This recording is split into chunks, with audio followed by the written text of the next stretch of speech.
I played World of Warcraft. You did? Bad addictive. Mom just canceled my brother's World of Warcraft account, and he is freaking out. Why is World of Warcraft so addictive? Why did millions of people sink countless hours, days, even years of their lives into a single game?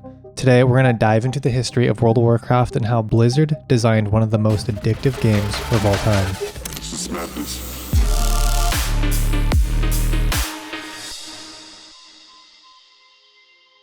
Let's go back to 2004. Blizzard Entertainment just launched World of Warcraft. It was a new fantasy game based on their top-down strategy game, Warcraft. World of Warcraft was to take place in the same universe, but from a new perspective. While Warcraft was a top-down strategy game, World of Warcraft was an MMORPG, or a massive multiplayer online role-playing game. That is such a mouthful. Is that really what that stands for? Anyways, this wasn't the first of its kind. Others like EverQuest existed, but they were brutal, grindy, punishing, and hard to get into, and Blizzard wanted to change that. Their mission was to create a living, breathing Warcraft universe that anyone could step into. And you're not just a commander of armies, you are literally the guy. You're the hero. Every detail of the game was handcrafted, everything felt polished, and it just felt accessible, which the other games really didn't feel that way. And I think this is one of the core design philosophies that kept people coming back. Blizzard had a few guiding principles that really helped make this game a piece of art. First, the world felt truly immersive. They had lush zones, beautiful stylized art, and iconic music in every zone. Even to this day, it's kind of hard to forget that intro music when you first log in.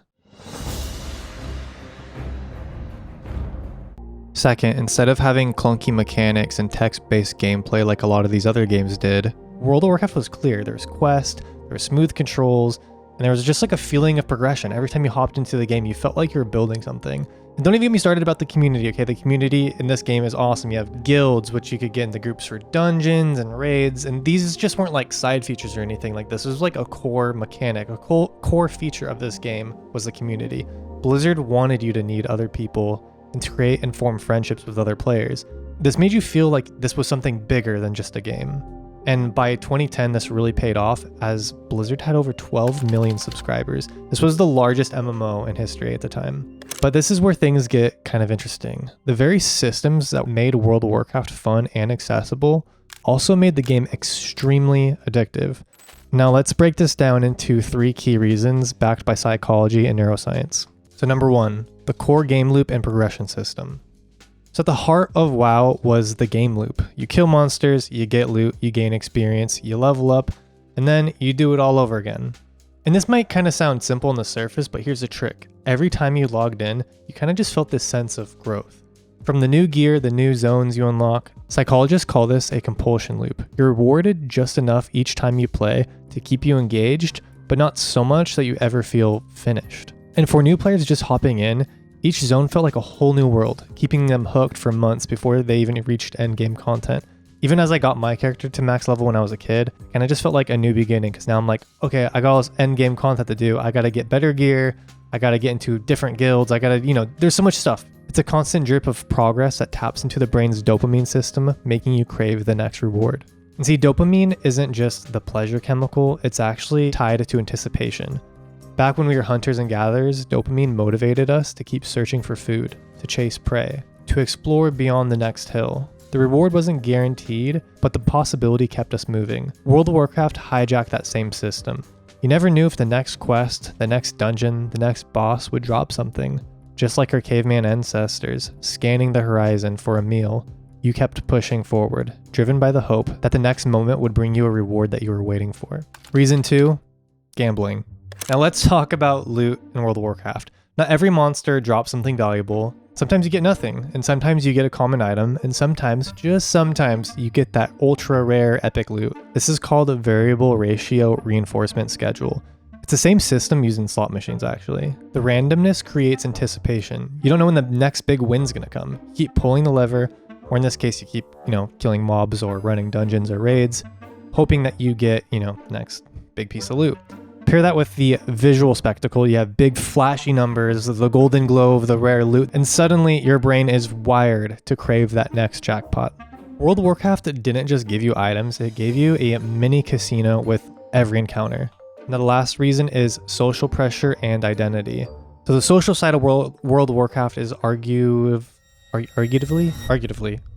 the most important part of the game. Your character was your identity, right? You had your armor, your mount, your guild name. They were all status symbols in one way or another. If your friends were leveling up faster, if your guild needed you for raid night, you felt obligated to keep up. Psychologists call this social reinforcement. The game tied your sense of belonging and your sense of achievement to constant participation. All to say that when you combine social obligation with variable rewards and never-ending progression loops, you get one of the most addictive digital experiences ever created. I'm addicted to the game, but I'm not fully addicted. Like, I can quit whenever I want. And this is where World of Warcraft kind of becomes a double-edged sword.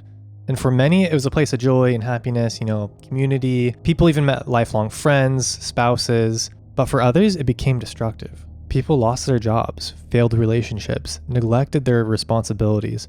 There were countless stories of players going 12, 16, 20 plus hours straight. The very mechanics that were designed to make WoW immersive were the same mechanics that could ruin lives. Now, one of the wildest stories I came across while researching this was from an article I found from the Los Angeles Times. They reported of a 28-year-old named Lee Seong-seop. I may have said that very wrong, but anyways, he's from South Korea, and in 2005, he was in an internet cafe, and he sat down, just to grind some World of Warcraft. But he didn't just grind, he was dedicated. He sat there for 50 hours with no food, no water. He didn't sleep, he skipped work, and eventually his body just gave out. He died of exhaustion and dehydration right there in the cafe. And stories like this just completely shocked the world, and especially South Korea at the time. They forced governments, doctors, and even game developers to acknowledge just how powerful these systems could be. So I look back at my time playing WoW, and it is pure nostalgia. And for millions, it's probably the same way. But it taught us all something, that these design systems are super powerful. Today, everything is fighting for our attention.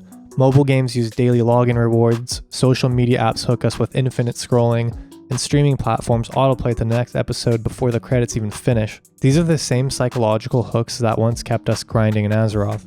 Only now they're literally everywhere.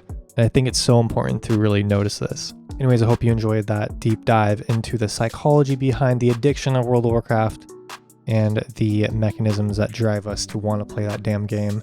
Anyways, hope you enjoyed this video. If you like content like this and want to give me a follow, that'd be very cool. All right, I'll catch you in the next one.